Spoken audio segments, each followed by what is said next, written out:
Bonjour à tous, bienvenue dans ce point d'information sur Ecclesia TV. Une session de formation des religieuses de l'archidiocèse d'Abidjan sur la synodalité s'est tenue le vendredi 6 septembre dernier à l'auditorium de la cathédrale Saint-Paul du Plateau. Vivons l'église synodale est le thème de l'année pastorale 2024-2025 de l'archidiocèse d'Abidjan.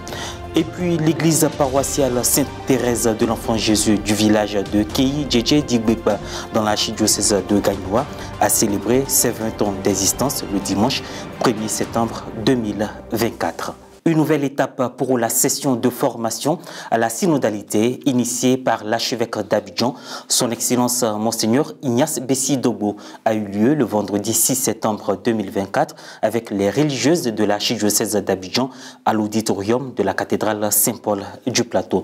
Se former à la synodalité afin d'être des disciples missionnaires au service de la fraternité universelle est l'un des objectifs de la deuxième séance. Reporter d'image Frédéric Monet, commentaire Maria Bissier. Avant le lancement des activités dans l'archidiocèse d'Abidjan, au titre de l'année pastorale 2024-2025, des sessions de formation ont été initiées par l'archevêque métropolitain, son Excellence Monseigneur Ignace Bessi Dogbo. Le but est de faire comprendre le thème proposé et mieux le faire vivre. Ces formations sont données aussi bien aux clercs, aux religieux qu'aux laïcs. Vivons l'Église synodale, tel est le thème avec lequel la communauté catholique de l'Église particulière d'Abidjan est invitée à faire chemin durant cette année 2024-2025. Après la première vague de formation destinée aux clercs, les religieux ont reçu leur formation le vendredi 6 septembre dernier à l'auditorium de la cathédrale Saint-Paul du Plateau en présence de l'archevêque. Toujours le même objectif, par une réflexion inclusive, impliquer l'ensemble des fidèles dans la réalisation effective et concrète de la synodalité dans l'église d'Abidjan. À l'entame de cette rencontre, une approche définitionnelle a été faite par le coordonnateur, Père Alexandre Kwame, docteur en droit canonique et formateur au séminaire 5 heures de Marie d'Anyama. La synodalité signifie le mot douce, vivendi et operandi, spécifique de l'Église, peuple de Dieu qui manifeste et réalise concrètement son être de communion dans le fait de cheminer ensemble, de se réunir en assemblée et que tous ses membres prennent une part active à sa mission évangélisatrice. C'est ce que nous rappelle déjà la Commission théologique internationale. Laïcs, religieux, religieuses, évêques et prêtres, nul n'est exclu de ce saint cheminement communautaire. Il s'agira donc à travers cette session d'actualiser et de contextualiser le vécu concret et évangélique de la synodalité avec l'originalité de l'archidiocèse d'Abidjan. Le vécu synodal sera pour tous une marche vers la sainteté. Cette marche commune ne peut s'accomplir sans la vive conscience de tous de la dignité baptismale de chacun, invitant à un agir personnel et communautaire ecclésial et envers le monde.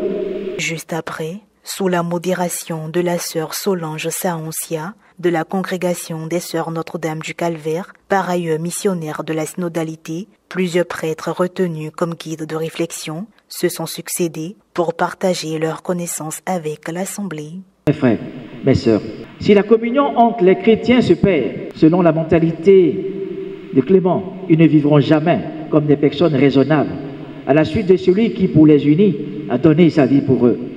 En faisant ainsi, Clément appelle chaque chrétien à prendre conscience de son rôle essentiel dans la marche chrétienne. Chacun est une valeur pour l'Église, et l'Église a besoin de la participation de tous ses enfants pour qu'elle brille toujours. Les divisions et les querelles sont un contre-témoignage qui salit l'image du Christ, le martyr par excellence. La mission des chrétiens serait, à n'en point douter, d'être les annonciateurs et le reflet visible et concret de leur Seigneur qui a donné sa vie pour eux à la croix. L'Église existe pour évangéliser. Nous ne pouvons pas être centrés sur nous-mêmes. Notre mission est de témoigner de l'amour de Dieu au sein de toute la famille humaine, surtout auprès des sans-voix et des marginalisés, ceux qui seraient à la périphérie. Un diocèse sans vie consacrée serait une église particulièrement pauvre, parce qu'il lui manquerait les dons spirituels dont la vie consacrée est porteuse. Il faut les accepter dans leur variété apostolique, dans leur méthode pastorale, et finalement l'esprit missionnaire dont la grande partie des instituts sont animés. Mais cela pour le bien du salut des âmes et en collaboration avec l'évêque.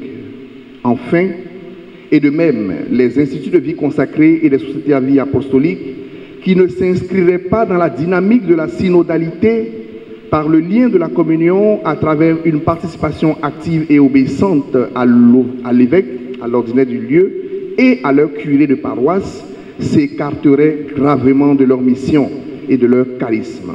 Après cette série d'interventions, des échanges entre les religieux et les formateurs ont eu lieu pour plus d'éclaircissements. Des groupes ont été constitués après cette séance pour plus d'échanges d'idées sur le thème. De retour dans la salle, les synthèses des différentes idées recueillies ont été lues par chaque représentant. Après les religieux, suivront des laïcs et les groupes des prêtres restants qui, à cause de leur nombre important, auront 2 sessions en plus que les autres entités. La paroisse Sainte-Thérèse de l'Enfant Jésus du village de Kei Djedje Dikbepa dans l'archidiocèse de Gagnoa a fêté ses 20 ans d'existence au cours d'une messe d'action de grâce célébrée le dimanche 1er septembre 2024 avec l'ensemble des prêtres, des invités et des fidèles laïcs. Reporter d'image Israël Secret, correspondant RNC, commentaire Guy Roche Yao. 20 ans, c'est le nombre d'années d'existence qu'a célébré la communauté paroissiale de Sainte-Thérèse de l'Enfant Jésus de Kei Djedje Dikbepa dans l'archidiocèse de Gagnoa le dimanche 1er septembre dernier.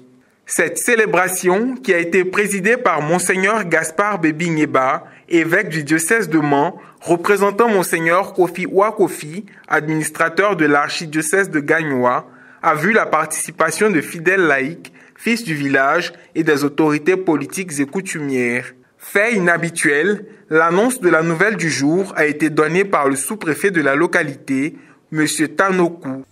En ce jour anniversaire, en ma qualité de sous-préfet de Daïpaki, l'honneur m'échoit de prendre la parole à la faveur de la messe commémorative de ce jubilé de porcelaine. Occasion unique de rassemblement du corps du Christ, avec la présence parmi nous d'éminentes autorités religieuses, administratives et traditionnelles. En ce moment d'action de grâce et de bénédiction, je voudrais rendre un vibrant hommage aux pionniers ainsi qu'à toute la chaîne de succession, prêtres, diacres, laïcs, religieuses, bénévoles, paroissiens, qui ont porté la paroisse de Djedje Dikbepa sur les fonds baptismaux et dont la vision, l'engagement et le rôle important ont permis à notre paroisse de grandir et de rayonner. Le célébrant principal, au cours de sa prédication, s'est prononcé sur la gratitude, la mise en pratique de la parole de Dieu et un message aux fils du village. Donc nous disons merci à Dieu, mais nous disons merci à tous nos parents de feu. Tous ceux qui nous ont dévancés, qui nous ont mis au monde, qui nous ont mis à l'école, qui ne sont plus, qui nous ont laissé, comme j'ai dit, des héritages. Oui, mais pour un catholique ou pour un croyant, on ne doit jamais les oublier. Nous devons en grande partie ce que nous sommes aujourd'hui à ceux qui ne sont plus. Ce que nous sommes, nous le devons à des personnes. Et que ça, c'est ce que vous devez retenir. Vous tous qui êtes là, grand-papa, grand-maman, frères et sœurs, il faut dire à vos enfants, à vos petits-enfants, chaque fois que vous leur faites du pied ou que quelqu'un leur fait du pied, il doit ouvrir sa bouche. Il doit ouvrir sa bouche. Il va dire, papa, merci. La phase finale de cette messe a été marquée par une procession avec des votives vers la crypte de Monseigneur Robert Athéa et ponctuée par un recueillement. Après cela, les vainqueurs aux différentes compétitions sportives organisés dans le cadre du jubilé de porcelaine, ont été récompensés. L'église paroissiale Sainte-Thérèse de l'Enfant Jésus de Kei Djedje Digbepa a été construite en 1954 par feu Monseigneur Robert Atea, ex-vicaire général de l'archidiocèse de Gagnoa. Elle a été érigée en paroisse en 2004 par Monseigneur Joseph Akeyapo, avec pour premier curé feu l'abbé Emmanuel Kebei de 2004 à 2010. L'actuel curé est l'abbé Nikes Begré-Lobognon depuis 2018. Fin de ce point d'information, nous vous souhaitons un agréable moment sur Ecclesia TV.